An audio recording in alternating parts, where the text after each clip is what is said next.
We are live. Welcome everybody to this week's episode of Too Sweet Converse. I am Nico. Boys, let's get it going. We got a lot to cover today. Yep, Steve-O here. Wildcard here. EJV here, guys. Very nice. Before we start the show, we got two condolences to be made. First off, I want to give a quick shout out to Larry Sanka of 411 Mania / 411 Wrestling. He was the founder of the site as well as a columnist. He wrote the Raw, SmackDown, and other pay-per-view reviews. I want to send my thoughts and prayers to him as well as his family and fans. But that was a good site, one I followed in the Double O's very much, and I do still follow here and there today. So that was some very sad news from there. Yes, deepest sympathies and condolences to Larry and his family. I wasn't that familiar with the site, but anybody in the wrestling community, when we lose someone, it affects all of us. So my deepest condolences. Yeah, ditto. Yeah. All right, and also we'll talk about someone that has been making the news as well. Very a popular wrestler who's been making the news, and he's also post WWE has been in movies and doing stop motion for video games. It's Shad Gaspard. He recently passed away. His body was found at the Venice Beach area. So I do want to have us all talk about any favorite moments or memories about Shad Gaspard. Who would like to start this one off? You want to go? Okay, sure. Yeah, sure. I'll go ahead. It was a very sucky past 48 hours. Of course, Larry from 411 Media. I'm not too familiar with him, but God rest him and everybody. But Shad was somebody that all of us were familiar with. Watching WWE in the mid to late 2000s. One of the most entertaining tag teams of that time, Crime Time. A tag team to me that was criminally underrated in WWE to me, but just the chemistry Shad had with JTG, and just from what I heard is that he was so great to be around the locker room, and he was just so happy to be around there. He had a smile that was infectious. He had just overall just one of the best attitudes in that whole locker room, and it just made everybody else feel better. Some great moments, from him easily are when him and JTG and John Cena took a little bit of a insurance policy on JBL's limo. Still one of my favorite things. And of course, we can't forget about the Crime Time segments leading up to their debut, which is like some of their training videos on how to prepare for the debut. It was some of the funniest stuff ever. And not only was he a great wrestler, but a great human being, and like we heard recently, he's an even better father. The fact that he saved his son in order to he saved his son and sacrificed his own life proves that he's a better man than anybody out there. He's a hero. He is father of the freaking millennium. And I send my deepest condolences to JTG, to all the other fans, to his family and friends, and during this very difficult time. And we know we'll see him on the other side someday. And I know he's up there with the other guys, all having a good time. Money, yeah. Very nice. Who would like to take the next discussion of this? I'll go. It's funny because like you said, Crime Time was a very underrated tag team. I don't think they ever won the tag titles because they did not. They were always babyface. One of my favorite segments, obviously, when they were CTC, Crime Time, and Cena, when they were that trio. But one of my favorite funny segments that they had was back when Maria Kanellis was the cover model for her issue of Playboy. When they were promoting it in a backstage segment, they're both like saying, "Yo, Maria's on the cover of Playboy. Check this out. We got the issue right here for sale. Because they were always hustling. They were always about making that money, getting that bread. And then they open up the magazine, of course, to the centerfold, and they're like, Maria, like they were all starstruck. I can't remember the exact segment, the exact wording of it, but you get the idea. Where they would get starstruck because of the beautiful and gorgeous Maria Canales, just like who wouldn't? But that was a funny moment for me. And then there's the one that they did with DX, where I guess Eric Bischoff and Coach were feuding with DX, or Vince was feuding with DX. Basically, the authority figure is feuding with D-Generation X, Triple H and Shawn Michaels. So they kick him out of the building for like a big briefcase full of money, and then Triple H and Shawn somehow get back into the building by buying a pair of lower box scalpers tickets from Crime Time, who were selling them outside the arena. And for me, as a young teenager, I'm in my 20s now. I'm in my late 20s now, but back then I was, a teenager and didn't really have that much money. I used to think, back when it was still real to me, I used to think, oh man, maybe if I go to the show, Prime Time will be outside the arena, with some scalpers tickets that maybe I could buy off them or something, I know it was just for the show, but to me, as a young kid and a wrestling fan, seeing that was funny and very entertaining. Again, like I said, it still blows my mind that JTG and Shad never won the tag team titles. Crime Time was over. They were super over back then. But yes, deepest sympathy and condolences to his family. I mean, the Bible says always, and I'm not trying to give you a book, but always give to the next generation. Not that's horrible wording, I'm sure, but like you guys get the idea. So the fact that this man was like, please save my son, put the next generation above me. That is a testament to the type of man that Shad was. That's the type of man that we should all strive to be as human beings.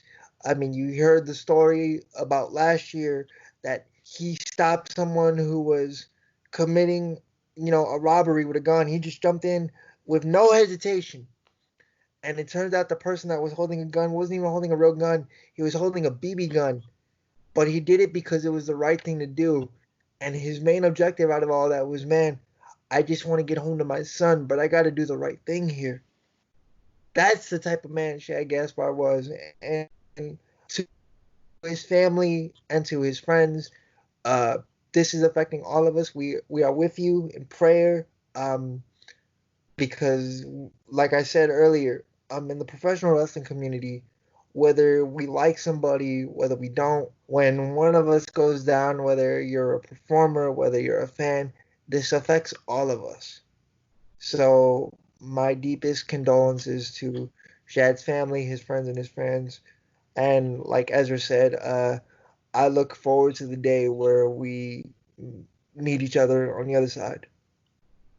Very nice. Mm-hmm. And Wild Card, how about you? Your thoughts on Shad Gaspard? I had to really digest this because when I first heard the news about him being missing, it was a complete shocker. I'm sure to the whole wrestling world. Me in particular, because I was actually quite the Crime Time fan. I was going to say with them, as Ian Nico pointed out, I was going to say that, they were very underrated. They can really go in the ring. They were just very talented individuals. But the fact that, Shad put his son first over his own life, I mean, that tells you the kind of character that he was as a person.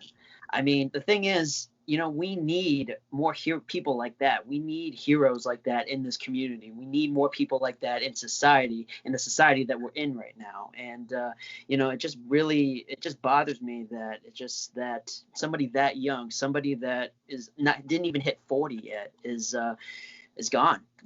I mean, I was praying that that at some point that they were going to find his body, or they were going to find him alive somehow. But unfortunately, they reported that his body was washed up the shore, and worse news came. And but in the end, he's in a good place. He saved his son. I mean, he's going to be pretty much a hero, a legend, really, just for doing that one act. So the fact that he put his son over his life, that tells you what kind of person he really was. But as far as his work in wrestling, in WWE, I mean, there was a lot of great primetime moments. I mean, there was so many funny moments that I recall, but I think the one that stands out to me the most was when they made their debut. There was a segment that they did backstage with King Booker and Queen Sharmell, where they were talking to a coach at the time, and then they just barged right in, and then they said hi to them and whatever, and then they would go and proceed to pickpocket Booker T, and then basically they would break King Booker out of his character, and then he would be like, "Oh hell no! I think I just got booked. You better get that black ass back in here. You better call police." And basically, you guys should look that segment up. It was pretty hilarious. It basically made King Booker go back to Booker T. So just for that brief moment, and I just thought that was pretty hilarious. And I'm like, okay, I dig these guys. I think they're gonna go all the way this time in WWE. So I also wanted to point out also that I believe the shirt company called Collar Elbow, they're actually have a T-shirt released of Shad Gaspard.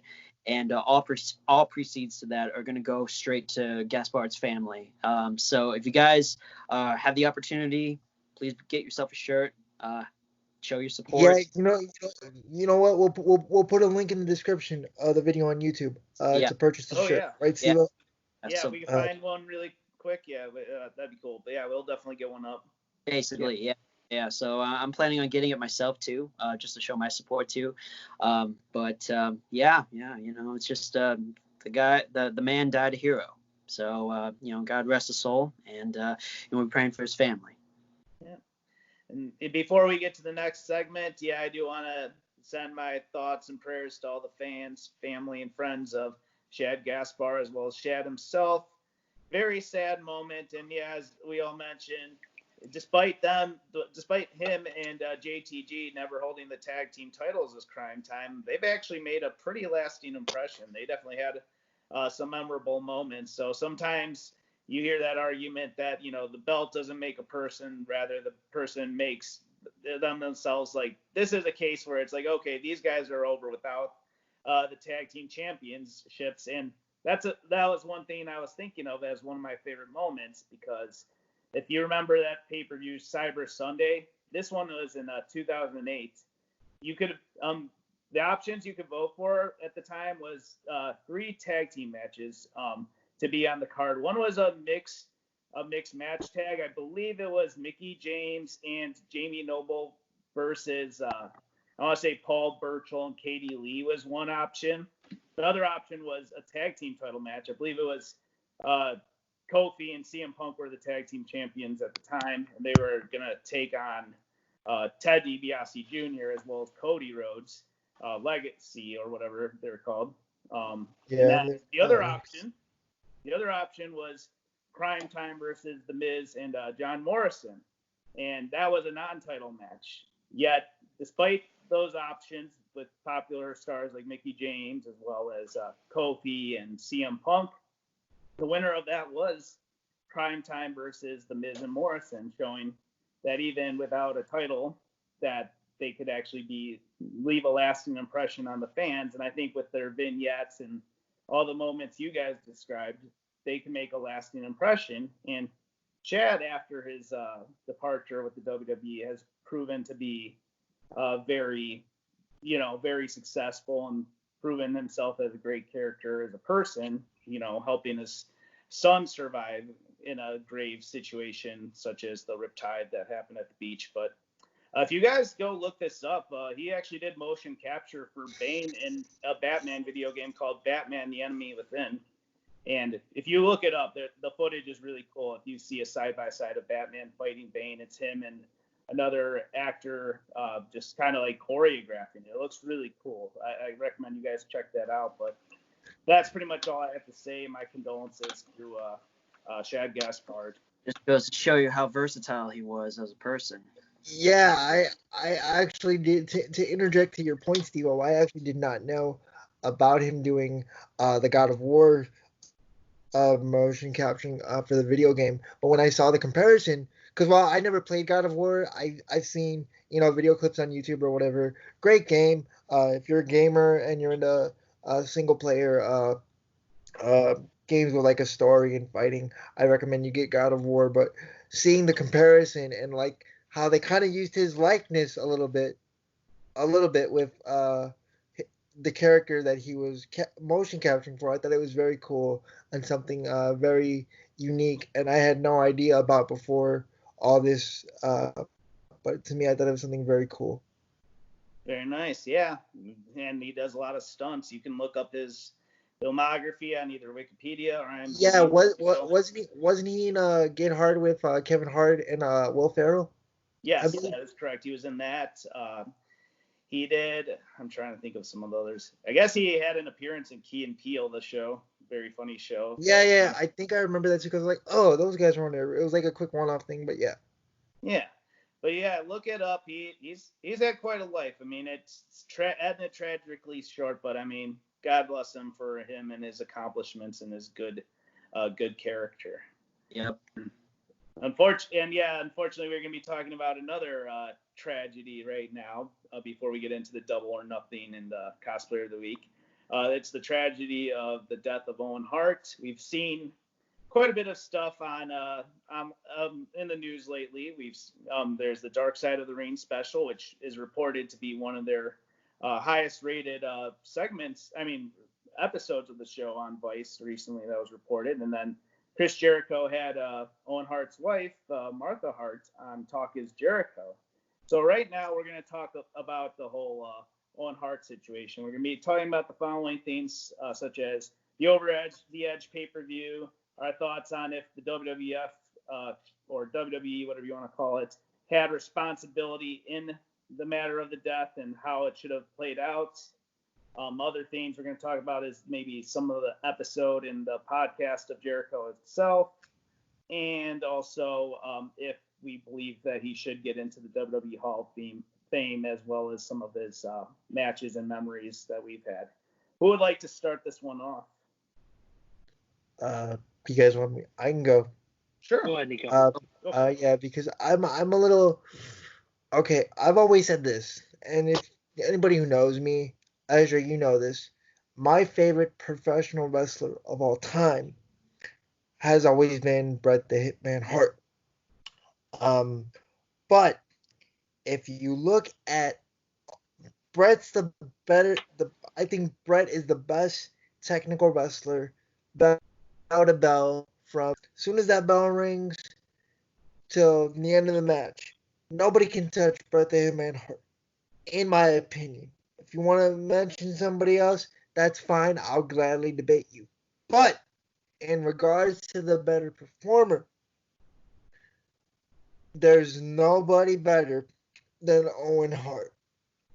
Owen Hart could wrestle just as good as Bret could, but Owen had personality. And I'm not saying Bret didn't have personality, but Owen had personality that made you believe in it to the point where you could be like, oh God, I really love that guy. Oh God, I hate that guy. I want someone to just shut him up, please. And Owen could cut a promo. Don't believe me? Go back, watch some of his stuff. Yeah. The thing for me with all of this, because this coming Saturday is not only AEW Double or Nothing, but it's also the 21st anniversary of the incident from Over the Edge in 1999. It's hard for me because Owen Hart belongs in every single wrestling affiliated Hall of Fame. I don't care if WWE doesn't have a specific building where they have a physical Hall of Fame. He belongs in every single wrestling Hall of Fame you can think of. Does not matter. Owen Hart belongs in every single one. Even in the parody ones. You can make fun of Owen Hart for the Blue Blazer character because the Blue Blazer was a cartoon gimmick in WWE and for a little bit in Calgary Stampede. It doesn't matter. Owen Hart belongs in every single Wrestling Hall of Fame. Now to this whole thing with Jericho's podcast, it was very eye-opening and very appreciative that we got to hear Martha's side of everything for the first time in a while. I kind of wish Jericho would have waited till after the Dark Side of the Ring special to release the episode. I kind of understand why he did that, due to the timing, because of the scheduling with everything. But it's just so weird to me that after watching Dark Side of the Ring, it just feels as if though Owen's family, and if I'm out of place for saying this, but it almost feels like they want nothing to do with his wrestling and his contributions to the business just because of the accident. And yes, I call Owen Hart's death a horrible accident. There's nobody to blame in this. If you want to blame somebody, maybe blame the company of the pulley lift or whatever you call it. Maybe blame the harness. Yes. Yeah, the harness, bungee harness. Maybe blame those guys, but I don't fault WWE for this. And I'm not trying to say that WWE is innocent or anything like that. They're not an innocent company. There are certain times where we've seen and we've heard WWE do some questionable things where we're like, okay, really? But like, for me, you cannot fault them for this because what it was, and it's well documented that this is what it was. You can ask any other professional wrestler. If I've heard the story from Sean X-Pac Waltman, I've heard the story from Jimmy Corderis, I've heard the story from countless other in the wrestling business, people that were actually there that night, on May the 23rd, 1999, in Kansas City, Missouri.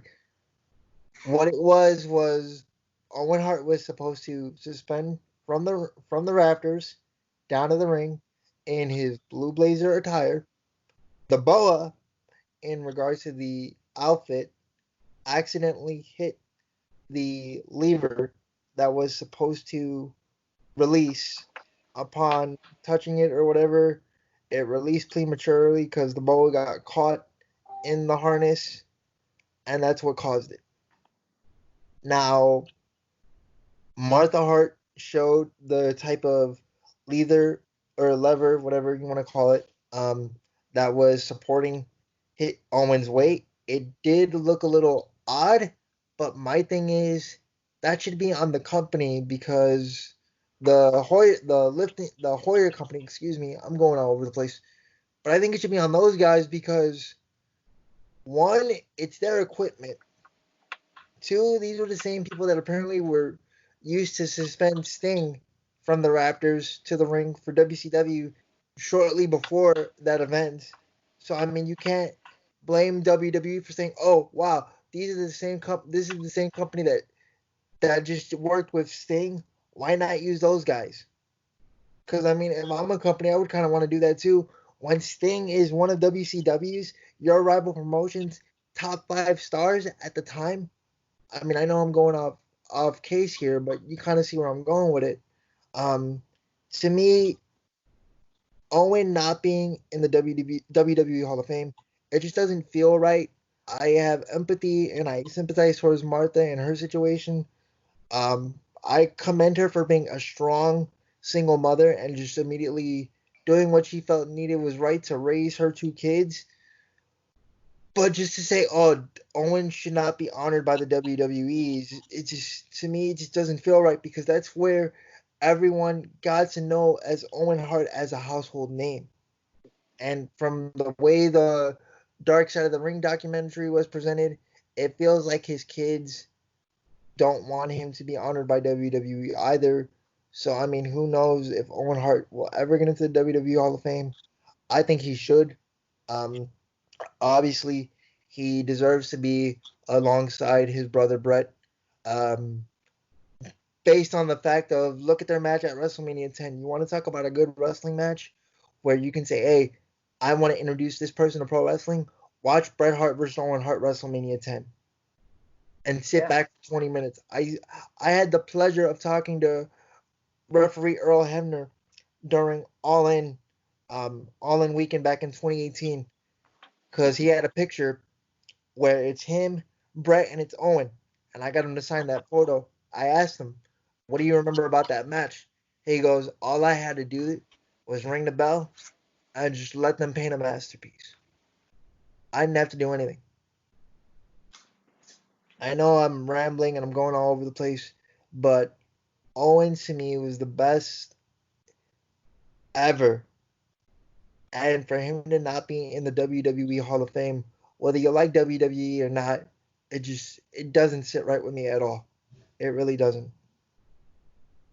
Yeah, definitely. Who would like to take this one next? I'll go ahead and take this one next. Okay. If you don't mind. To me, like Nico said, Owen Hart, to me, is one of the best wrestlers that ever laced up a pair of boots. The guy, to me, was a junior heavyweight who was ahead of his time. Because there wasn't a lot of guys doing the stuff that Owen does in a WWE ring. And you got to think, also, fun fact, he is a former IWGP Junior Heavyweight Champion, Wow. which is something I didn't know about until about 6 or 7 years ago when I really started paying attention to New Japan Pro Wrestling, and that was an interesting fact. He was a junior heavyweight who was ahead of his time in the wrestling business because there wasn't a lot of them in major companies, except for Liger in New Japan and a few others here and there, and Taka Michinoku. But beside the point, I don't remember much about Over the Edge except for the call from JR. I was too young to really understand mortality in death, so I didn't get it at the time as much as I do now. And so it really didn't hit me until about 5 or 6 years later. To me, Owen's contributions are second to none. He's done so much for the company. I mean, part of the Legendary Heart family, champion in WWE. We can say that, But to me, like, it was his sense of humor. The guy was an absolute ball buster. He was a prankster. And there's so many stories. Mark Henry has said them. Jeff Jarrett. They've told so many stories about how Owen used to pull ribs on the guys in the back. He used to make them laugh their asses off. And used to, just he could turn a good day into a bad day with ease. And because he was just that type of guy. And he was a smart guy. He wanted to retire at an early age. So that way he was cheap too. He would get the cheapest hotels. He would get the cheapest meals. So that way he have enough money to retire on at a young age. So, to me, he was not only just a smart guy just as a person, a great guy as a person, but great guy as a businessman. He knew what he needed to do to support his family. Now, I did watch both. I did watch the Dark Side of the Ring and Talk is Jericho. The one thing I want to get into Talk is Jericho first, and that is that it was smart on Jericho. Instead of making this a somber, sad interview, which a lot of people had expected, it was kind of a little bit lighthearted in a sense, because Jericho wanted to make this a lighthearted interview so that way it's not all dark and gloomy like Dark Side of the Ring was, which I kind of commend the two contrasting styles with the two interviews.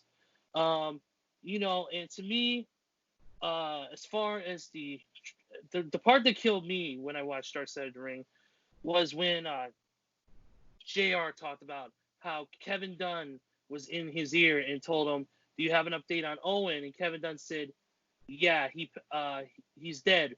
We're going back in 10, 9, 8." You gave the man literally no time to really soak this in, or to really recognize that one of his colleagues had just passed away in the middle of the ring. And there's one thing Bully Ray said on Bust Open that I agree. To me, for comments like that, JR should have gotten a paycheck for life for having to deal with something like that. and there was so much, going on with that, and just, to me, I agree with just a lot of the sentiments. Does Martha have every right to be upset? Yes, 100%. In a sense, yeah, I agree. It took me a while to recognize what Martha was really saying and what she's trying to put out there. I do believe Owen deserves to be in a Hall of Fame, WWE Hall of Fame, every Hall of Fame imaginable, and especially the WWE one. Will he ever get in? Probably not, with the way Martha's perception on the business is, especially with what happened with Owen. But he deserves it by far for his contributions, not only in the WWE but in wrestling as a whole and just as a person. To me, some of my favorite matches, like you said, the Bret Owen match, WrestleMania. Some of his matches, whether it be some of his tag team title matches with Jeff Jarrett were great.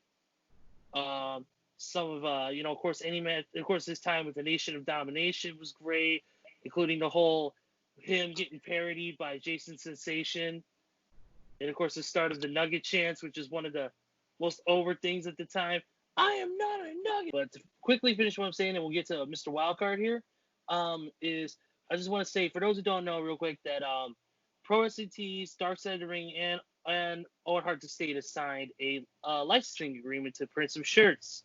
So if you guys can, go to ProWrestlingTees.com/DarkSideOfTheRing, ProWrestlingTees.com/Owen Hart, and get yourself the limited edition shirt out there right now. Especially with this anniversary coming up, and just the fact that we're all, remembering Owen Hart at this time too. It would be a great purchase. So Which one are you guys getting? I can't decide. I really need help on deciding. I mean, I love the black heart. We'll go ahead and discuss that off air, but let's go ahead and get Wildcard in on this one, Nico. All right, it's fine. All right.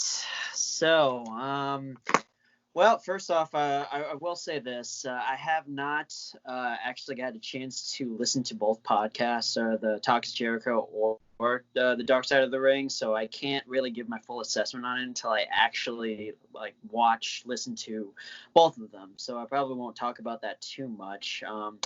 I will say a lot about Owen Hart, though, because I actually remember this vividly. When his death actually happened. This was actually around the time when I actually first started watching wrestling too. This was back in the Attitude Era. I remember that I just maybe a month ago. This is when I started watching wrestling. I started to get acclimated with everybody and just the orientation behind it. And then I hear about the news about this wrestler. Just falling off and then having an accident, and then he passed away. Then I found out it was Owen Hart, who I was vaguely familiar with at the time, because I believe there was a period where he was tagging with Jeff Jarrett, and they had a good run with the tag team titles at the time. So that was really my first exposure to Owen Hart. And then when I started to dig a little bit deeper into his history, and I was just like, oh, okay, he actually, he's a Hart, he's Bret's brother, and and then I realized, okay, he's definitely one of the more entertaining wrestlers that I've seen in person at the time. But when I first heard about his death, it just didn't really hit me until I saw the Raw after Over the Edge. It was the tribute episode to Owen Hart, essentially, and then just hearing guys like Jeff Jarrett, hearing guys like Mark Henry, Mick Foley, they talk about what Owen meant to them and just to the company itself. You can just see the raw emotion in their eyes, and you can see how much he meant to not just to them personally, but just wrestling in general.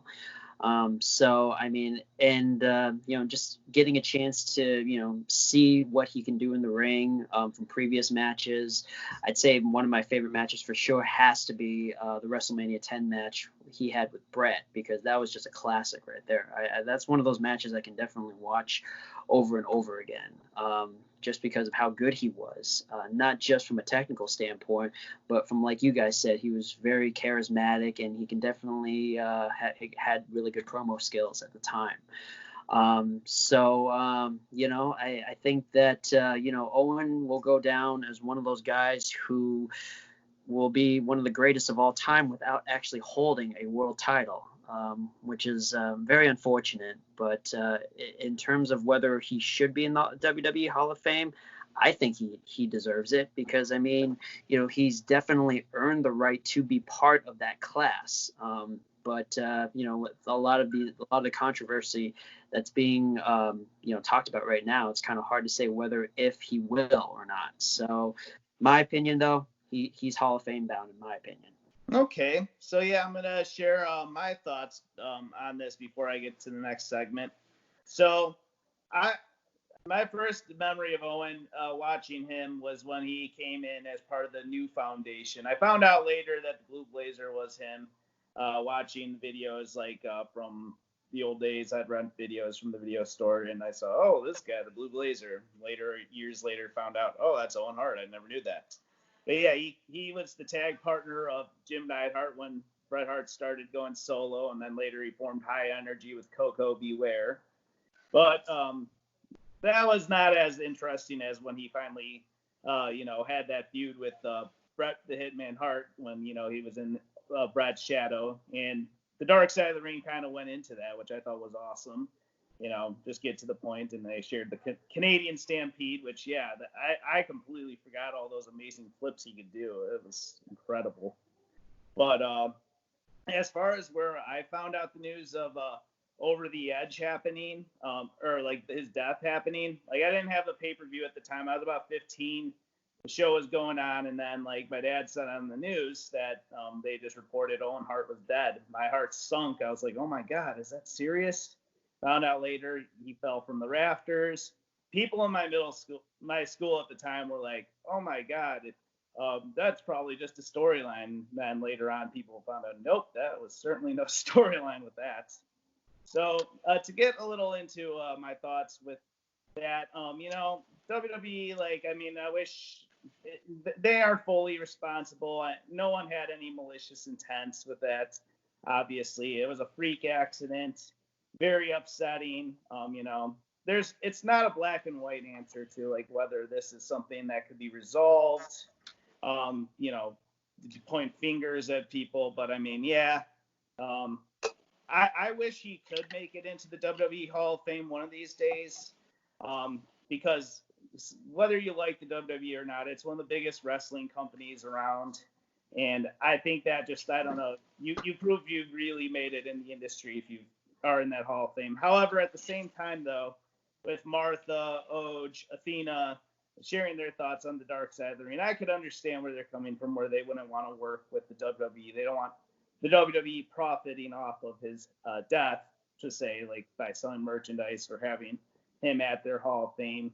Because, I mean, unless you're in there, if you're not in their shoes, it's easy to say, oh, get over it and just let them be inducted.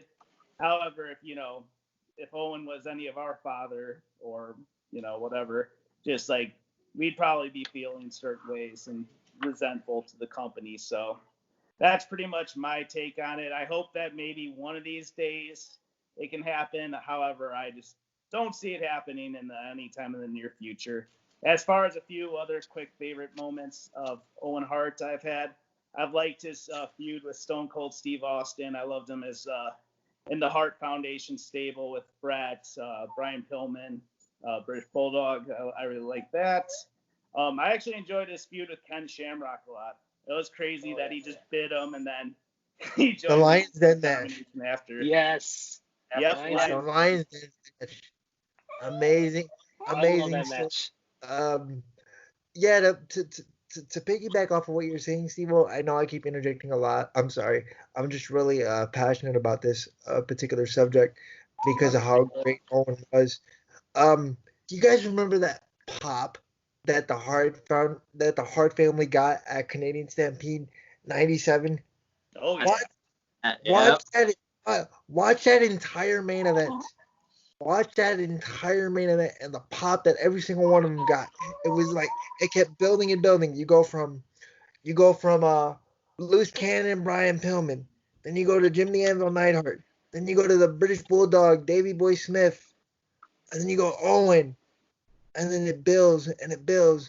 And then Brett comes. I mean, yeah, I know Brett was the big star out of the two, but out of everybody, but when you got Owen out there, it's almost like everybody knew, okay, cool. And then Owen gets, taken out by Austin, with his knee getting taken out. But then he comes back, and when Owen comes running back to the ring, hobbling on one leg, the whole building erupts to the point where you felt like the building was shaking. When you see that as a little kid, I was 5 years old at the time.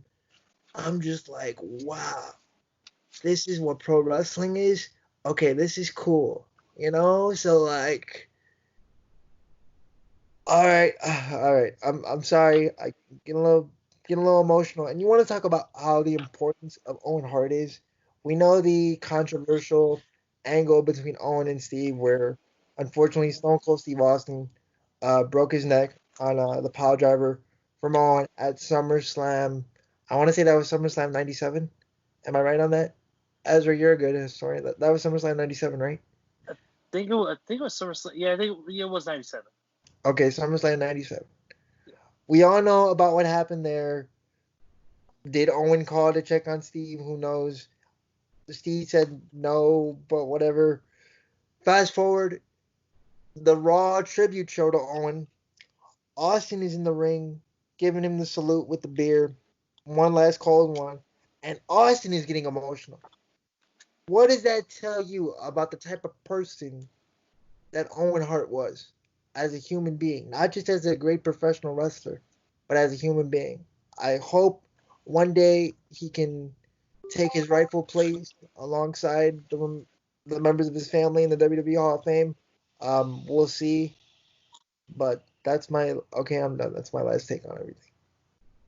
No problem. Yeah, I mean, Owen Hart is a very memorable guy. Even 2 decades later, we're still, arguing whether he should be in the Hall of Fame or what is the correct theme from the situation, how themes should work. So yeah, very good discussion, very good memories overall. The next thing we're going to discuss is our cosplayer of the week, who is Brandon Farber, aka BFarve Cosplay. Who would like to start off reading about BFarve? I guess I will. I'll take a crack at the first one here. Okay. Well, let's go down the list here. So BFarve, awesome name by the way, has been featured on our page before, and notably a video of him as Aleister Black. It's actually pretty awesome, clashing with Kurt Hawkins Cosplayer, aka Louis Peter Cosplay. Come in and give us a little rundown on that, like he does on BTE. But BFarve, he started cosplaying in December of 2017. His first convention was ZenKaiCon 2018, located in Lancaster, Pennsylvania.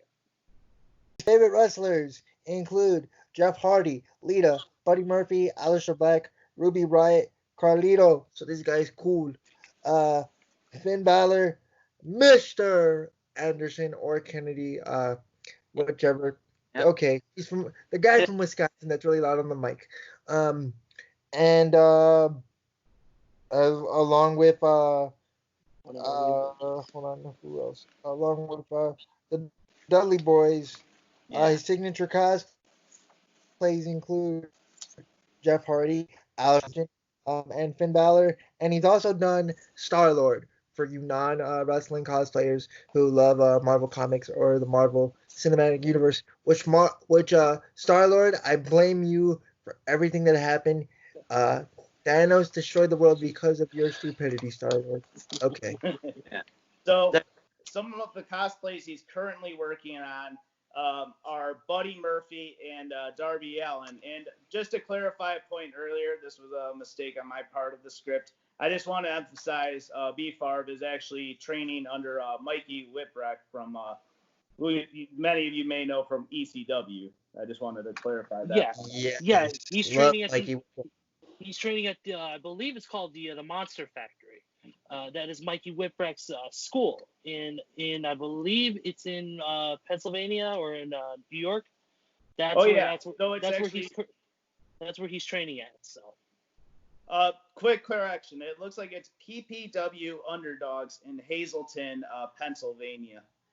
Okay. At least that's what the information he provided me with. All right. Sorry. Sorry about all that. Good. Let's have a quick look at all of his cosplays. Check it out.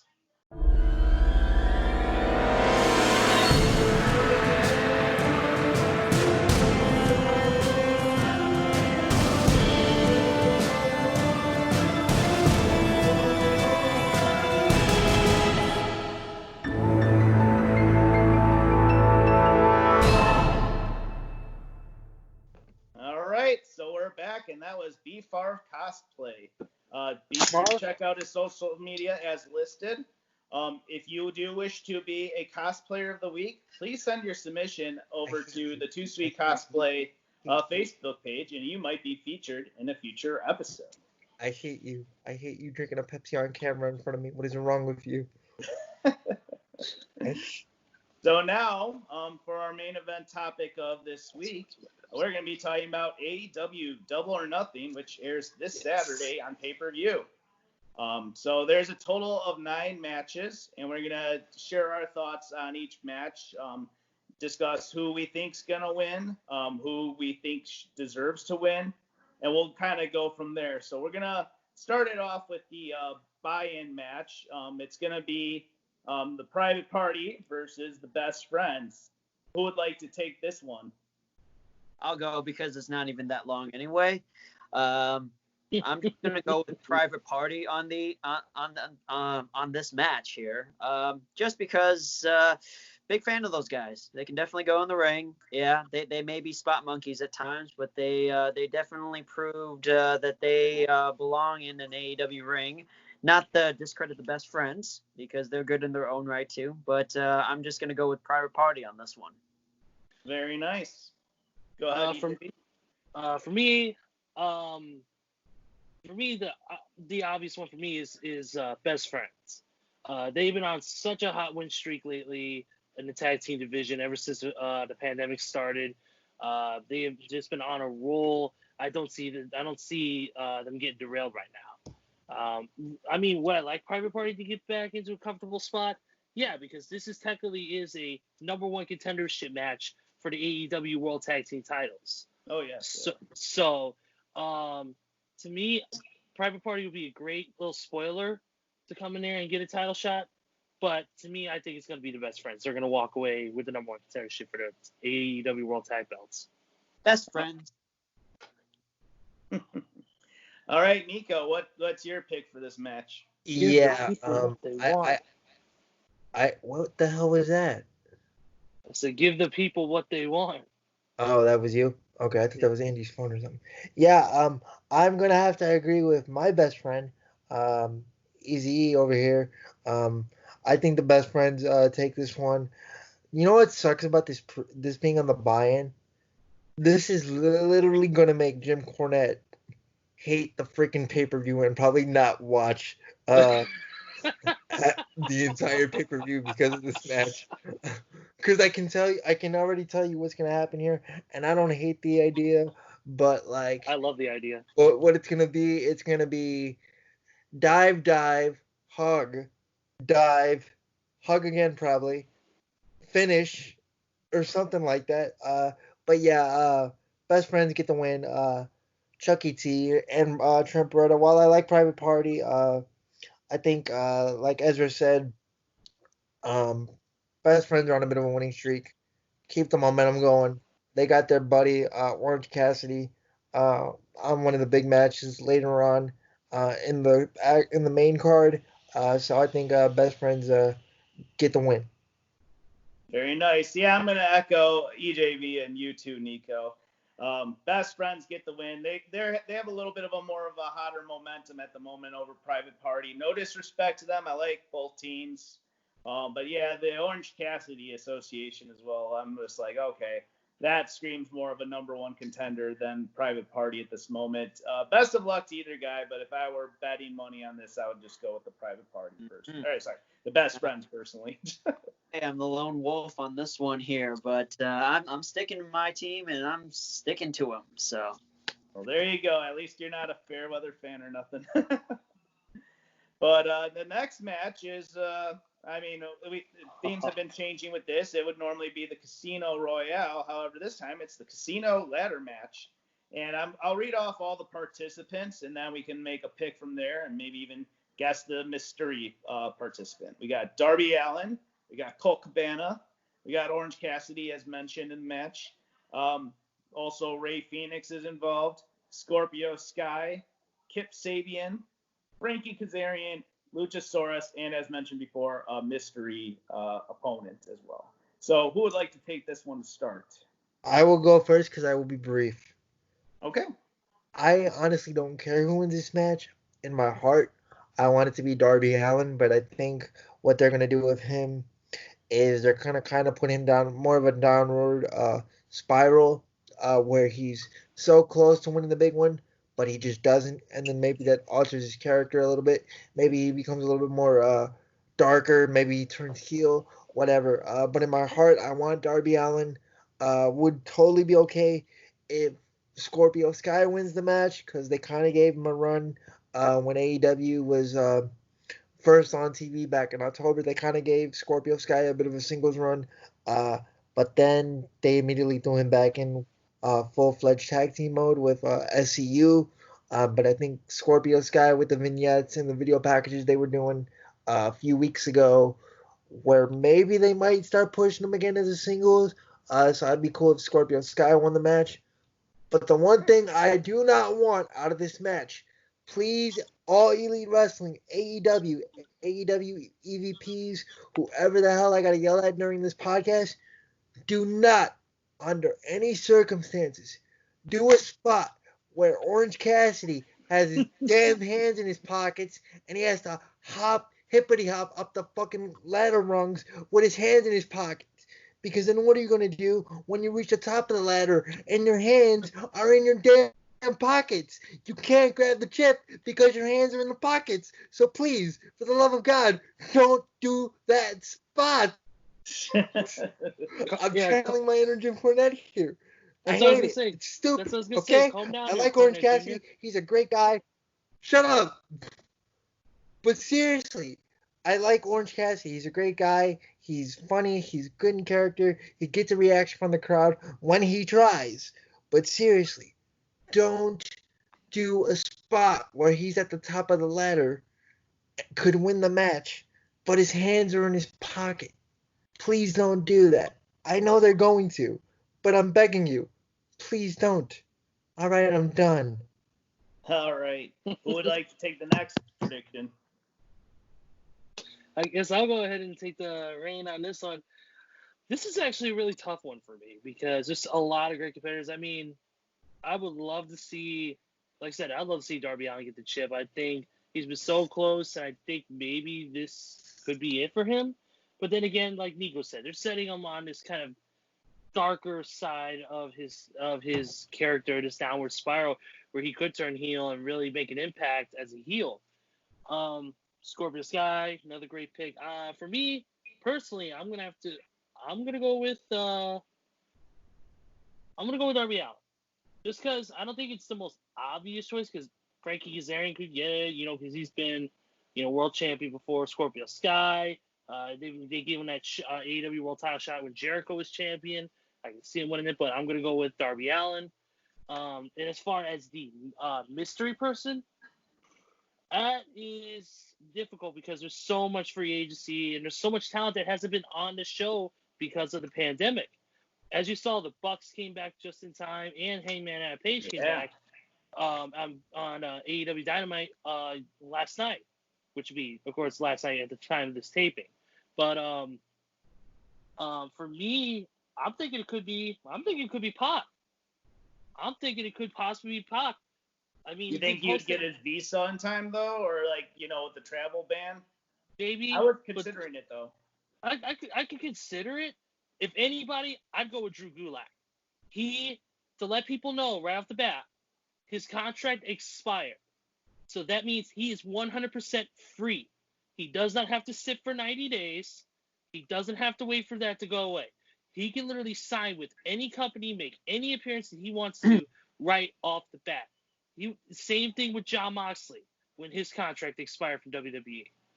So to me, I mean, in a realistic sense, it's going to be Drew Gulak, I think, in my opinion. But Pac would be a great surprise. Pentagon, even if they open up the border between Mexico and the U.S., I think he could possibly make it, but who knows? I'm going to go with Pac. Or not Pac, I'm going to go with Drew Gulak on this one. Okay. Yeah. Nice. Wild card. How about you, man? All right. Well, this is going to be a fun match either way to watch because of the talent pool that's going to be featured in this. So I honestly would love to see Darby win this thing. But you guys made a good point as to the character that they're going with right now, sort of going down this downward spiral. Although it would be really cool to see him win this match and get himself back to where he deserves to be based on all the matches that he's had in AEW. Orange Cassidy would be a nice surprise. I highly doubt it, but it's just having him in the match is gonna be always interesting. But I think E said this actually took my pick on this one. I honestly thought that Pac could be the final guy in the match too, but I have a backup pick. It's not. I wouldn't say it's the most exciting one. I don't think it's going to be a surprise. How about Christopher Daniels? Have all of SCU in there, and see if just add him to the mix, and it'll still be a nice, solid match either way. Although it would be really nice to see Drew Gulak come in there and just take it, just after having his contract expire, and making him like a surprise return, and just having him win the match. It'd be a nice boost for him too. But in terms of who I think is going to win the match. It really doesn't matter to me because I'm really going to enjoy watching the match overall. But I'm just going to say Darby Allin just because it just seems like the obvious choice right now. And my mystery pick, I'm going to stick with Christopher Daniels on this. Very nice. Very nice. Go ahead. What's up? I thought they would have picked Christopher Daniels. It seemed a little bit obvious as one of the guys because they announced Scorpio Sky first. Then they announced Frankie Kazarian. So I legit was waiting for them to announce Daniels, but then when they did the whole it's a mystery thing, I kind of feel like it wouldn't be Daniels. So maybe I originally thought before the last episode of Dynamite, I originally thought they were gonna bring Hangman in. I thought it was gonna be Hangman because Hangman was away from TV for a bit due to this whole pandemic, whatever, and he's kind of been feuding with the Elite a little bit. So I kind of thought maybe they would have him come in as almost like, hey guys, I'm still going out on my own, and then he win it because he won the Double or Nothing Battle Royal. Maybe he'll win the Double or Nothing ladder match and get another shot at the title. But yeah, okay, you can go ahead, Steve. Okay, so yeah, I'm just gonna get to the point. Lots of great talent in this match. I do. Lots of good names. I wouldn't be too upset most of these names winning, honestly, of the listed. However, I'm just going to go with the current obvious choice of Darby Allin, and I think he would deserve a world title shot should he win this. As far as the mystery opponent or the mystery entrant, there's a lot of good names you guys shouted. Chris Daniels, Pac, I was thinking, but I just know there's the issues. And Pentagon, he might be having issues, but because Ray Phoenix was on Dynamite this past Wednesday, I'm just going to go with Pentagon as the mystery person. It would be interesting to see Drew Gulak come on board. I totally welcome that, but I'm not 100% sure if that happens. I'm just going to go with the safe bets of Allin to win and then Pentagon to be the mystery entrant. Before we move on to the one thing, I just want to say real quick, give me 2 seconds here. Mm-hmm. What it is the reason why Ray Phoenix has been on TV is because he's been in the United States. Penta's in Mexico, and Pac is back in Newcastle upon Tyne, England. That's why Ray was able to make it back to the show. Penta's still in Mexico, and Pac is still with the travel ban out in the UK. Okay, you know what? I'm gonna make a quick switch to my mystery entrant. I'm just gonna go with Christopher Daniels, so the full SCU will be in there, and we can move on from that. SCU. Yep, SCU. SCU. So our next match was actually just added on Dynamite this edition, thanks to SSN or SNN, whatever you want, with Shawn Spears. He challenged Dustin Rhodes, and now we're gonna see Dustin versus Shawn Spears in a match. So who would like to take this one? I thought Dustin's career was technically over because he didn't win the tournament, but whatever. Dustin's cool. He's in the natural Dustin Rhodes. He can work with a broken piece of cardboard and get a good match out of it. So I think maybe Dustin gets the win on account of they could start building him back up. Shawn Spears kind of needs to win more, but I'm gonna go with Dustin. Mm-hmm. Okay, nice. Who likes to take this next? I'll take it next. Okay. You know, you know what? I will say that it's been awesome seeing Dustin Rhodes do his thing in AEW because it's like a whole new person right there because we're so used to seeing him as the artist formerly known as Goldust. So, I mean, we just seem to forget that he's that damn good in the ring. I don't know if you guys had an opportunity to listen to the AEW Unrestricted podcast with Dustin. He basically, like, the long story short, he is so passionate about, you know, working with the younger guys and just the younger talent in AEW. So, I mean, he doesn't really, basically, he just doesn't seem like he has anything to prove at this point right now. And I feel like Shawn Spears, he needs to have some sort of momentum going forward with the direction he's going with, you know, what they're doing with him. Long story short, I'm going to say Shawn Spears for this one. Very nice. EJV. This is gonna be. It's gonna be a good match. Don't get me wrong. It's a match I'm not 100% like emotionally invested in, but it's still gonna be a good match because it's Shawn Spears, who is a great wrestler, Dustin, who's an all-around legend in this business, and a guy who, you know, many of us have gotten to meet and got to. He's such a respectful individual and just one of the best guys on the planet. But besides that, I think Shawn needs this win more than anybody. Shawn, after that loss to Cody in the TNT Championship tournament, he needs that. He needs this win. And he was showing an aggressive streak on AEW Dark at the start of the pandemic. So he was showing a more vicious streak that he hadn't shown since the chair shot to the head to Cody. So to me, I think Shawn's going to walk out with the victory. And to piggyback, to correct one thing, the whole Dustin career's over thing was only if he lost to Sammy Guevara in the tournament. He said if he couldn't beat Sammy or whoever, he said he didn't deserve to wrestle anymore. It was only for that. Oh, okay. I thought it was just like the way it was presented was if he lost the tournament in general. But okay, if that's the case, thank you for the correction. No problem. Well, I'm just gonna go with a veteran and then the newer guy. I mean, well, Shawn Spears isn't necessarily like a rookie or nothing, that's for sure. But I'm just gonna go with Shawn Spears winning because, like you guys mentioned, he could use the win more than Dustin. Dustin's a great guy, great workhorse. They should be having a pretty damn good match, I would say. But yeah, because I think Shawn needs more of the momentum. Shawn Spears for the win. So that's pretty much all I have to say about that one. The next match we're about Okay, so then what are we? Hold on. Are we for this? Are we two Dustin and two Shawn? Did I get that right? I just want to make sure. I'm Shawn Spears. Shawn. Okay. Shawn. Okay, so then 3 Shawn to 1 Dustin. Okay, that's fine. Okay. All right. Yeah, no problem. So the next match, breaking news like during the podcast, it's not 100% confirmed. We'll find out probably at the time of the podcast. So it might be out of date. Dave Meltzer said it. Britt Baker might be out of action. However, we're just going to predict it like that news didn't happen. So whatever happens that time, we'll let that worry. So right now, let's make our predictions for Britt Baker versus Chris Statlander. Who would like to take the first pick?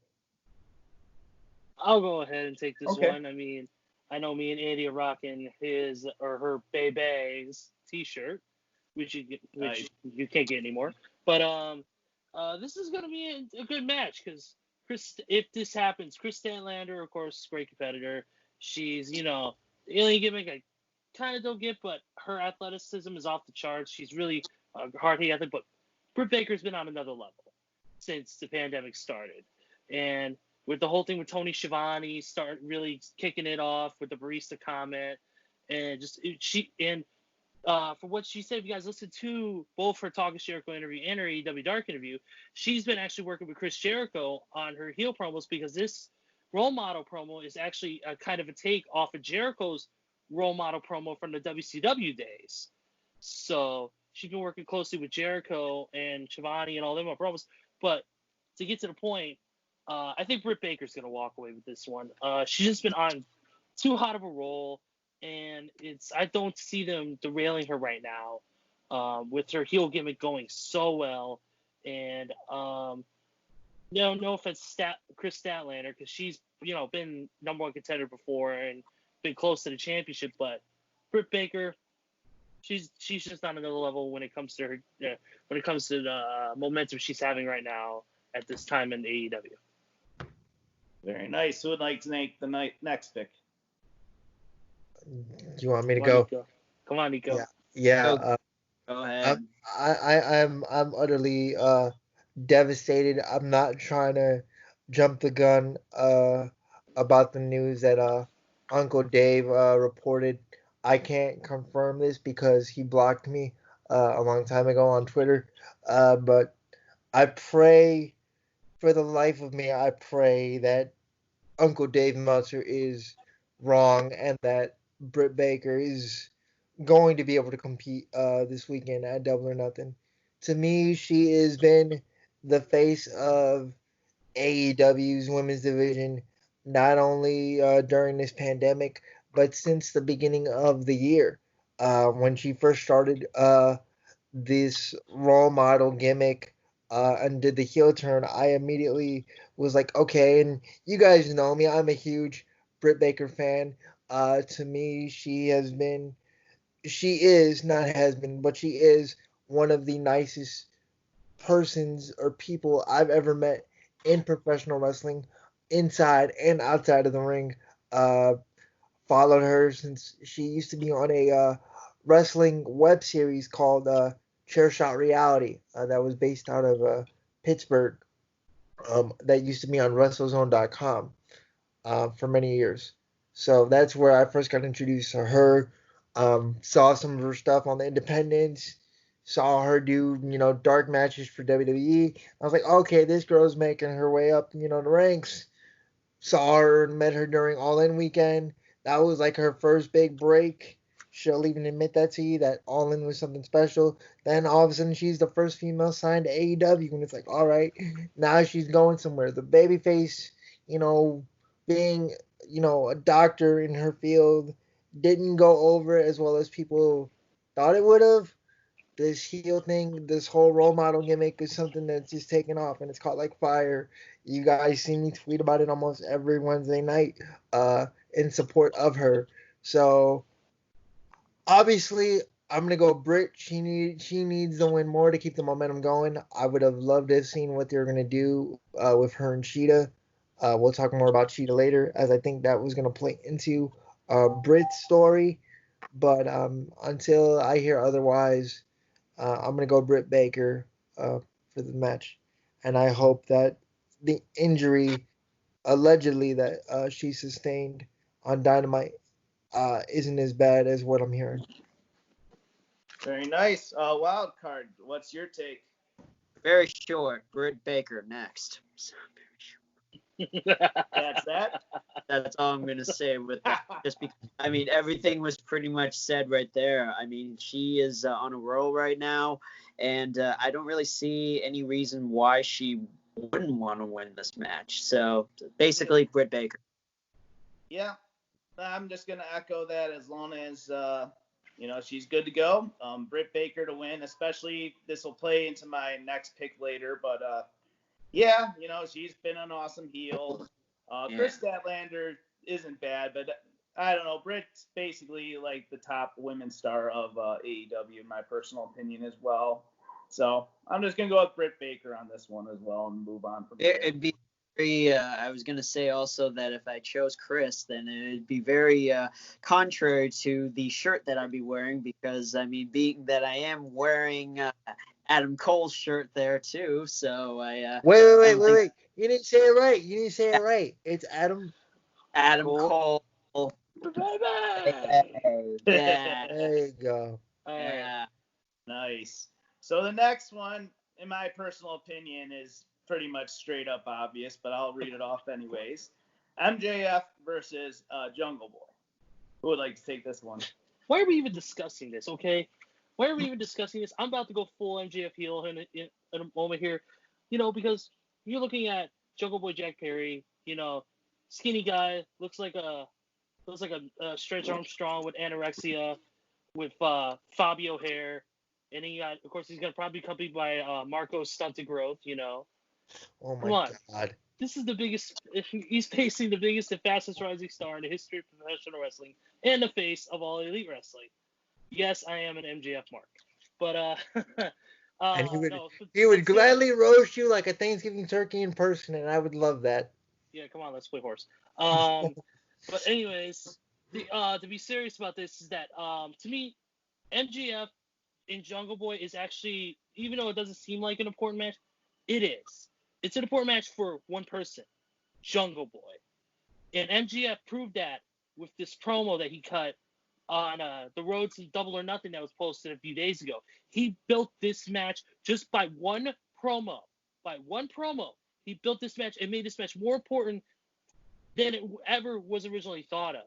It made it bigger than what it originally was supposed to be. And he made Jack Perry look like a freaking star.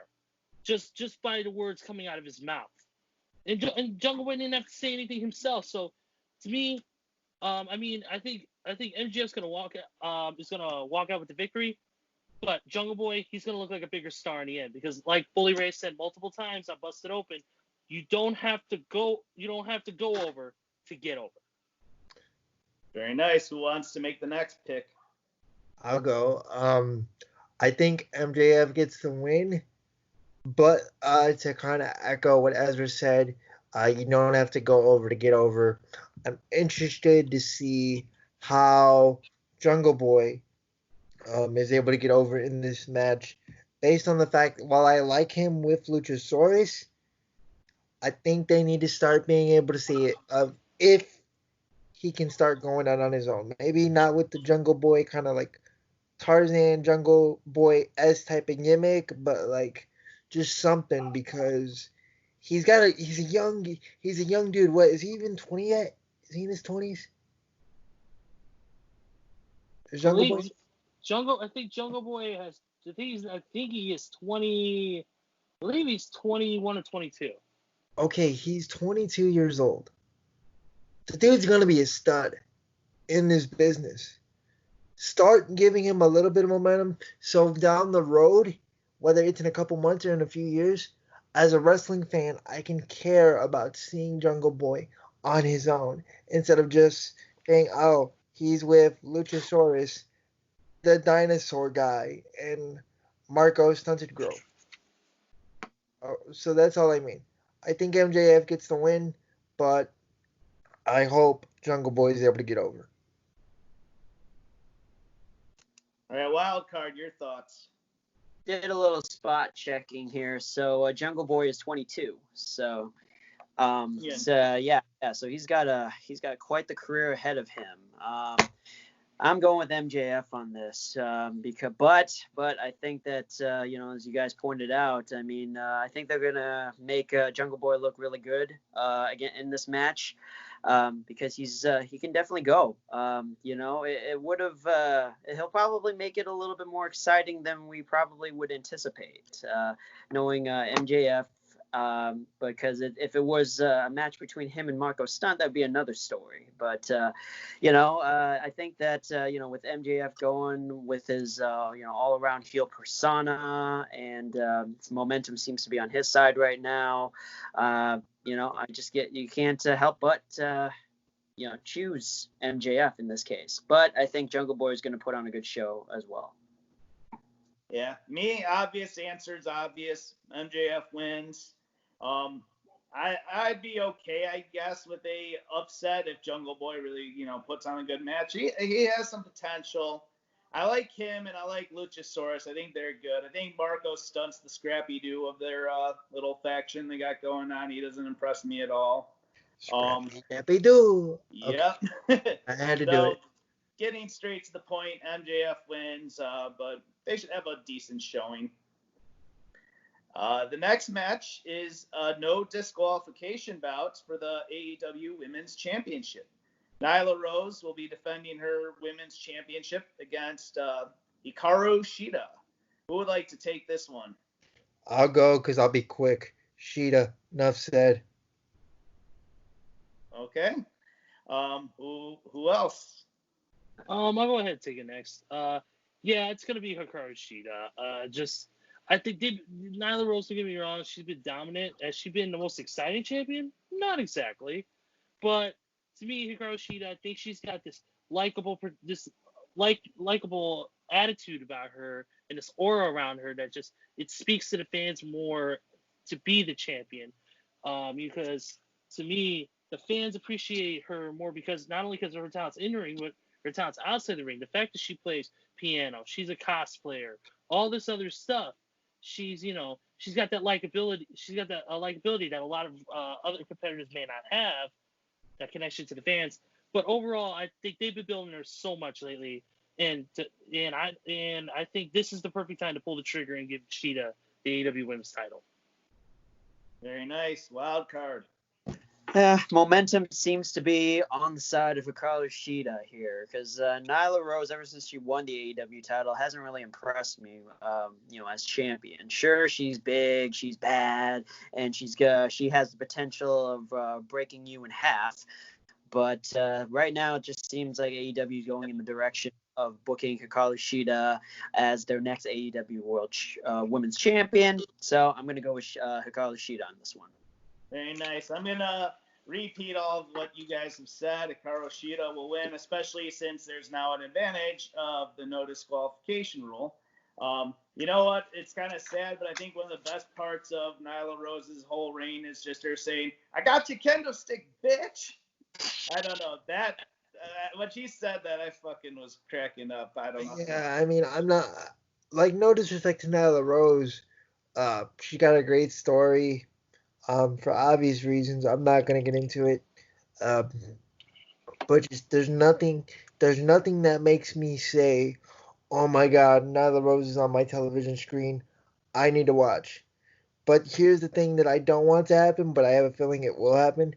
As soon as Nyla Rose drops the belt, which I think will be Saturday, there's gonna be some backlash of negativity, even though there shouldn't be from a certain demographic, but we'll wait and see. Yeah, I mean, there was negativity when she did win. I'm not going to get into the whole conversation here, but yeah, neither. I mean, all due respect, Nyla, she has the look, but in the ring doesn't do it for me too much. And I'm going with the whole one heel woman wins, one face woman wins. I'm going to go, Britt wins earlier in the night, and then Hikaru will win the title. So that's just my logic. We'll see if that plays out as planned. The next match is actually going to be a match we got a sneak preview at the end of Dynamite. It's going to be the Stadium Stampede match. It's going to be Matt Hardy and the Elite with the returning members of the Elite of the Young Bucks, Hangman Adam Page, and Kenny Omega. And they're going to be taking on the Inner Circle, which if you don't know them already, it's Chris Jericho, Sammy Guevara, Pride and Powerful, or Santana and Ortiz, and Jake Hager.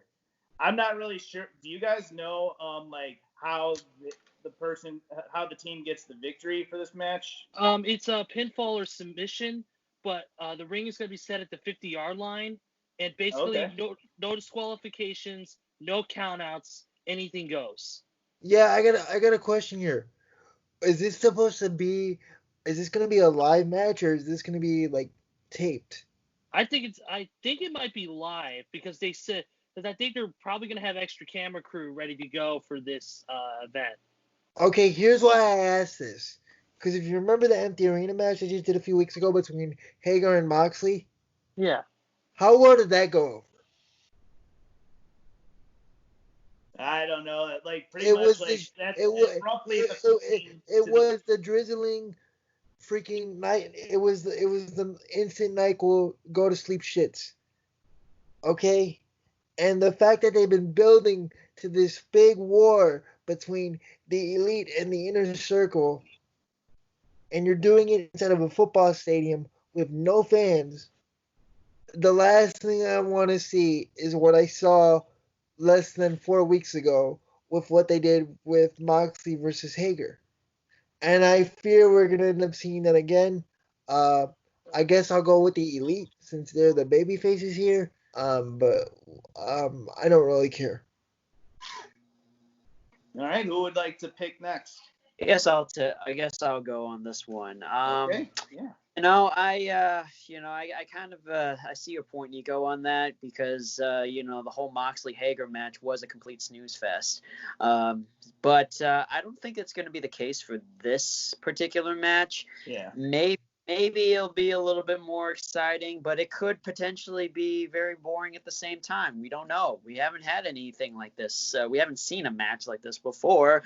But when you include all members, well, most of the members of the Elite and Matt Hardy, and the full inner circle here too, I mean, it's going to be pretty chaotic. And if anything that we saw from Dynamite this past Dynamite was any indication of what the match is going to be like, I'd say I'd be okay with that because I could see a lot of things being thrown into this match, especially if Kenny and Matt get their hands on a golf cart. If they can get their hands on a golf cart, they'll make things a lot more entertaining there. So, but Yeah. who I pick for my for the victory here, I'm going to go with the Elite on this one, just because I think they could use it. They could use a victory on this, especially with Inner Circle just running rampant on those guys. Yeah, this is gonna be a fun match. I have no doubt in that. I was kind of curious as well if it was a live match or if it was gonna be pre-taped as well. I was almost thinking it was gonna be pre-taped because it kind of has the makings of that kind of a match, but whatever, it doesn't matter to me. I'm open to whatever they want to do. But in short, yeah, I think that it's gonna be a fun all-out brawl. I'm gonna go with the Elite as well. They could kind of use that victory.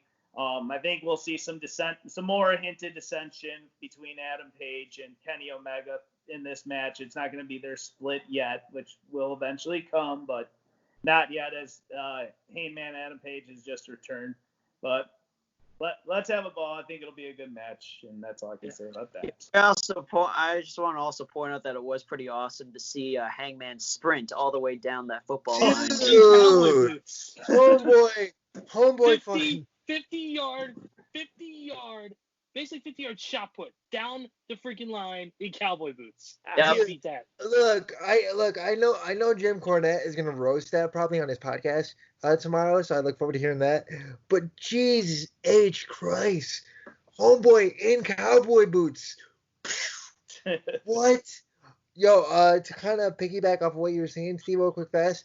I think if Hangman was gonna turn on the Elite, this would be it. Granted, him and Kenny still have the tag belts.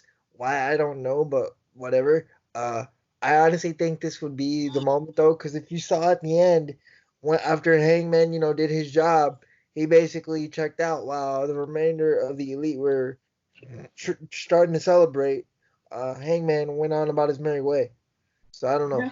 I will say this though, if they were to turn Hangman, it wouldn't really make sense for them to do it.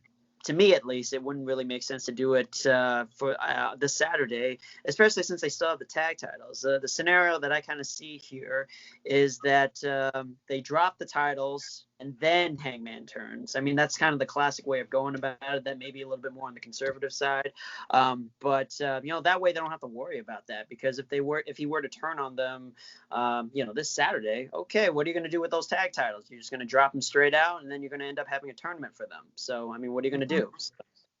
Yeah, that's the only way I could have seen it. If the titles were some way, somehow on the line, even though it's a 5-on-5 match, maybe, but because none of those stakes are on the line, I can't see a turn. It would be a good time to do a turn if we didn't have to worry about anybody being the current tag team champions. I'd say, okay, sure, but right now I don't see it happening. But yeah, I digress. So the next match is for the all-new mid-card championship in AEW. It's called the AEW TNT Championship. It's going to be presented by Iron Mike Tyson.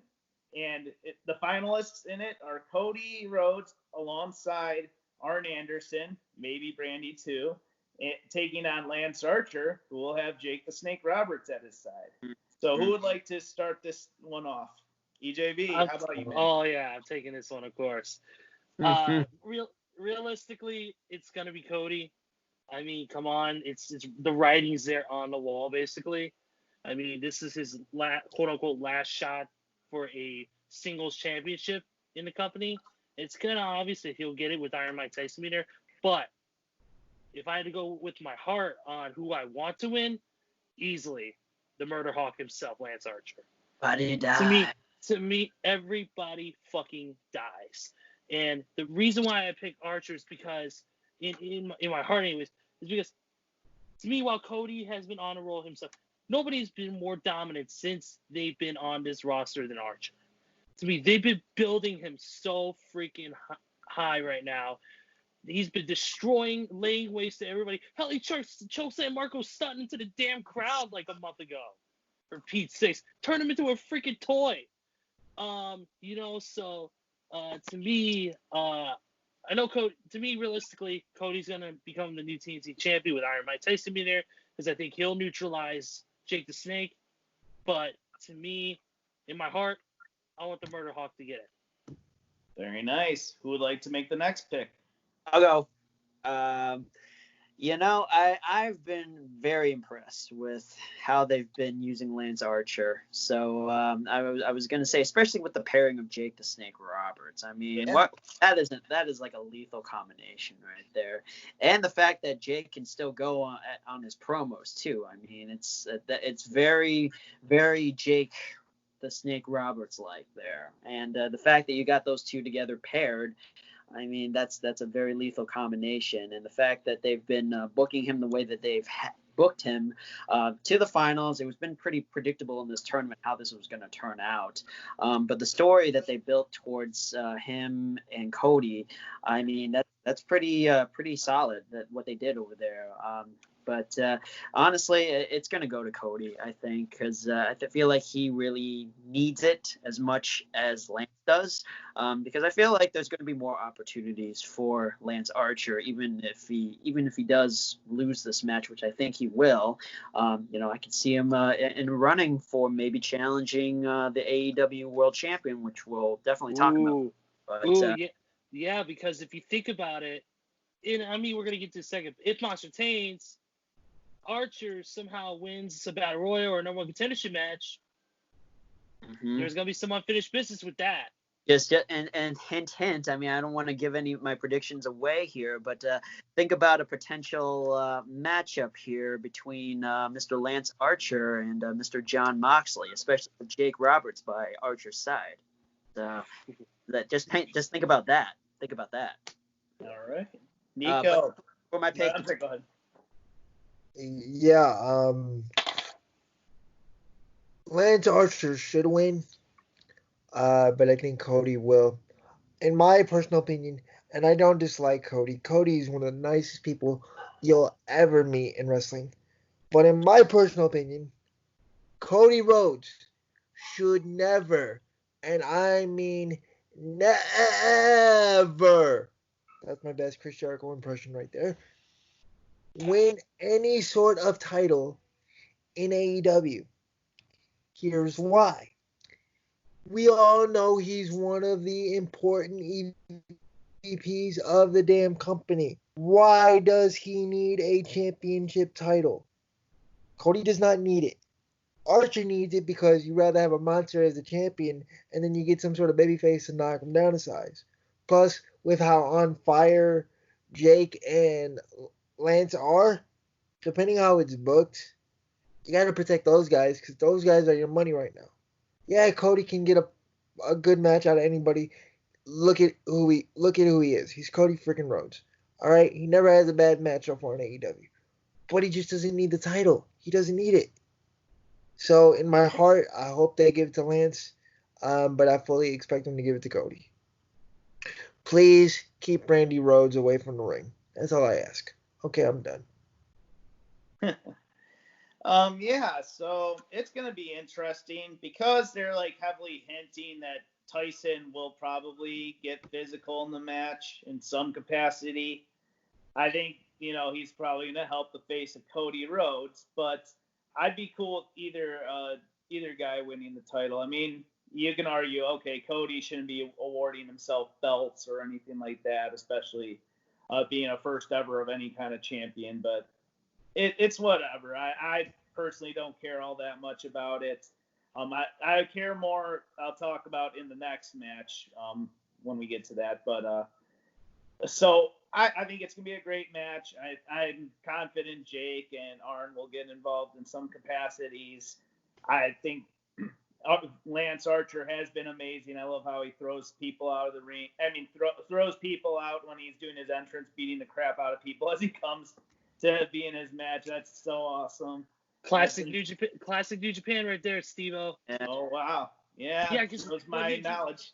Yeah, because I'm sorry to interrupt you again for the fifth time in this podcast, but what he does when in New Japan, when he used to come out, there would be the young lion attendants who would stand around the ring, and that's what they're supposed to do: to stand around, watch the show, clean the ropes and stuff after each match, and take the wrestler's gear to the back.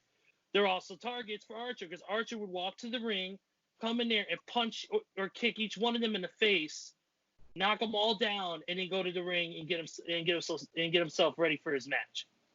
That's a true badass right there. What can I say? That's why you never know. He might be the second ever AEW champion, so we'll see how that goes from there. But the second AEW TNT champion, or he might even just go to the world title scene. Time will tell, but for now, I think Cody will be the first TNT champion of AEW. I think at some point Mike Tyson's going to punch out somebody, and I think that somebody could be Jake Roberts. That'd be interesting. It's either going to be maybe Lance. I don't know. Could be Lance. To me, Archer needs to give Tyson's old ass a blackout. I don't know, man. I saw training videos of Mike Tyson, man. Mike got that knockout power still, shit. Yeah, you don't want to mess with him. Mike Tyson's bit the Van Holyfield's ear off there, so. But let Mike punch. Let Mike punch Jake. Let him punch Arn or even Cody, for that matter. But I swear to you, if for some reason Mike Tyson throws a right hand at Lance Archer, that would be the stupidest thing ever, because that literally kills all the credibility that Lance has built the past couple months since he debuted. If Mike drops him with a right, a la like he did Shawn Michaels back at WrestleMania 14 in '98. Yeah. All right. I agree that he's going to punch out somebody. Yeah, we can agree. If he doesn't, that'd be the biggest waste to have. Wait, what now? All right. I was saying that if Mike doesn't punch out somebody, that would literally be like the biggest waste of having him there. You're not gonna have Iron Mike Tyson, arguably the greatest heavyweight champion in boxing history, just there to present a title and leave. He's doing something physical. Okay. Yep. Okay, so for the next match, we're going to the main event. What most likely will be the main event. It could be argued that any of those other previous matches could be the main event. But anyways, we're going to be seeing AEW World Champion Jon Moxley taking on the self-proclaimed AEW World Champion and leader of the Dark Order, Brody Lee. Mr. Brody Lee. That's right. So, who would like to take this one? I'll go first. I say Moxley gets platinum back. I say Moxley wins. Don't get me wrong, I like Brody Lee. I think him and Moxley will have a great match. It's going to be physical. It's going to be a brawl. I think it'll be good. But you cannot have your third ever AEW World Champion be another WWE guy. I understand why they gave it to Jericho. You know, you needed that big name to be your first ever champion for credibility, for your promotion. I understand that. I understand why they gave it to Moxley. They built a great story between Jericho and Moxley for Moxley to take the butt off of Jericho. Okay, cool. But you cannot have Brody Lee, a former WWE guy, be your company's third champion. It just can't be former WWE guys getting this title. You're going to lose some members of your audience quick if you do that. So I think Moxley retains. All right, and who is next? EJV? Yeah, I'll go ahead and take this one, and I'll be brief with it. Mox is, I think he's going to retain and get his belt back. The Dark Order is going to be in numbers. They're going to be in spades. 10 will probably be out there in some form or fashion, even after the broken arm thing on Dynamite. That was nice. Yeah, that was. But yeah, I have a feeling Mox is going to get his belt back. He's going to pin Brody Lee. I don't have a problem with it being two WWE guys facing off for the AEW World Title. They only did this because half of the roster is still still stuck wherever they're at, and so that that's why they had to pull Brody Lee into the fold instead of going with their number one ranked wrestler, and that's only because half their storylines they probably had maybe were starting to build or put into place were probably axed because of the coronavirus, and the roster's still stuck at home or stuck in the other countries or wherever or on lockdown, so they had to pick Brody. But yeah, Mox retains, gets the belt back, and we'll see where this goes from here. Okay. Go for it, Wildcard. Yeah. Okay, I just want to point out something before I make my prediction that ever since Brody Lee made his debut in AEW, we have yet to see Evil Ono or Stu Grayson at all. So we haven't seen those guys since. They're actually stuck in Canada right now. They can't make it over the border. But from a character standpoint there too, I mean, that we have not seen those guys in the Dark Order. But from a real life standpoint, of course, they're stuck in Canada with, everything that's going on there too. But that's just an interesting fact, because if they were somehow to return, that'd be a nice way to return in that match there, just to kind of help the Exalted One out. But I don't think that's going to be the case. But I just thought that was just something to point out. In terms of how this match is going to go, obviously I think Moxley's going to get this one. He's going to get the title back. I can't see Brody Lee being, winning this and becoming AEW World Champion. It's just the whole idea of with two WWE guys, former WWE guys, just going at it for an AEW title. I'm kind of half and half with it. It doesn't really bother me because they're two very talented wrestlers, who worked for WWE, but that doesn't necessarily mean they're defined by it. I just kind of feel like that these guys have, in a way, reinvented their characters just from coming to AEW, and they shouldn't have to be labeled as former WWE guys. But I can see where other people say that, these are just two WWE guys just going at it for an AEW title. But I can see where, the argument can work both ways. But in the end, I think Moxley's going to take the title. And this is going to be a good way for Brody to get some exposure, too, in the main event scene.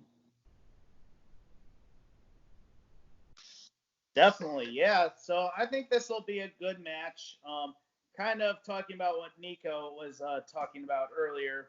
I was fine with Jericho being the first champion of AEW because you do need a big name to, attract to an all-new company, especially on a mainstream level. And then Jon Moxley, very over guy, so definitely fine with him being the second champion, despite being a former WWE guy.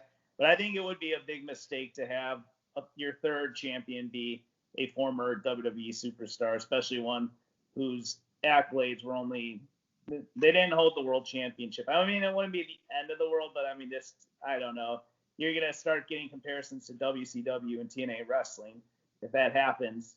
But that being said, the match should be great. We're definitely going to see the Dark Order getting involved. I think it's cool how Brody Lee has kind of taken the Dark Order and, in my personal opinion, have made them a little more interesting. That will be a nice back and forth match. We're definitely going to see members of the Dark Order getting involved. But somehow Mox will overcome the odds and remain your AEW World Champion.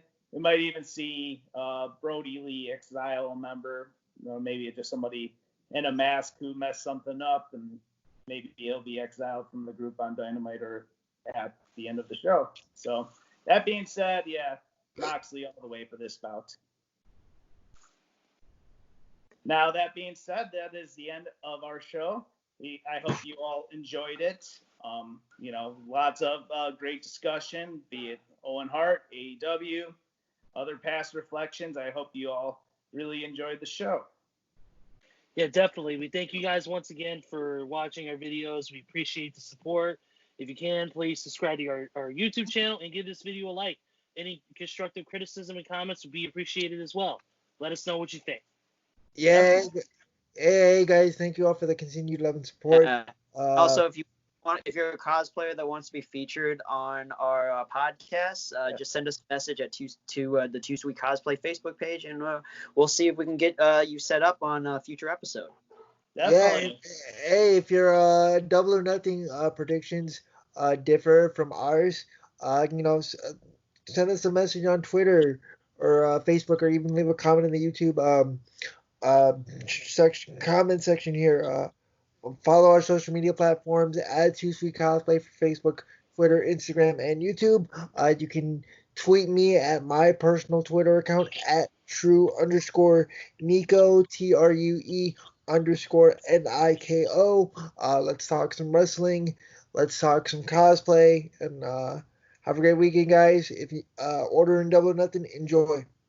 Yep. Too sweet. Take care, everybody.